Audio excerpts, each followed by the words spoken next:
përmendim krijuesin Allahun, ne si popull shqiptar, edhe sa jemi një farë mënyre në rrugën e tij, sa jemi duke u bë ne të afërm me krijuesin, me Zotin fuqiplot. Shiko, populli shqiptar në përgjithësi, në trojet, trevat kudo që jetojnë shqiptar, anë kënd trevave tona të Shqipërisë natyrale, po flas etnike, si në Iliritën, Çamëri apo në Kosovë, Shqipëri, në Kosovën lindore, po ashtu në Ulqin, në Tetov, në Kraj, në Tuzë, në Manësie, kështu me radhë, kudo që mos jesë dikuj debit pa përmendur, ku kam respekt maksimal, sepse kam hequr aty në trojeve dhe kam taku xhamatet aty popull. Bile kam pas tash rastin, nuk ka një muaj ashtu ndoshta isha bile kam shkruar një artikull, isha në Ulqin,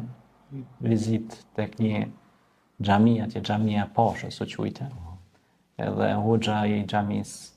Allahu nderoft, Zoti shpërbleft, unë nuk kisha nuk kisha dhënë mendjen që të moj diku një hutbë, po si është mëzuar rruga se isha musafir tek disa familje dhe vendosa të shkoj tek ajo xhami dhe ul aty dhe po bëja lutjet e namazit, dhe sa po erdhi hoxha i nderuar me veshi mantillin, sa dilta, thash ç'a ndodhi, dilta namaj, tha ligjërat, hypen, edhe me nderoj jashtëzakonisht, Zoti nderoft në këtë botë dhe tjetër. Dhe u emocionova pak sa për shkak se fati i shqiptarëve të asaj ane është një fat shumë interesant nëse shikojmë historinë e kombit shqiptar, se si dojshin ta marrshin dhe Shkodrën, kanë dashur me marrë. Përveç se i morën Ulqinin e Tunësin, ato pjesë i morën, atëherë i dan konferenca ambasadorëve të asaj kohe. Edhe pastaj ata shpesh herë kanë disa drejta, kajherë s'kan drejta, varësisht se si ndryshojnë, ato janë çështje që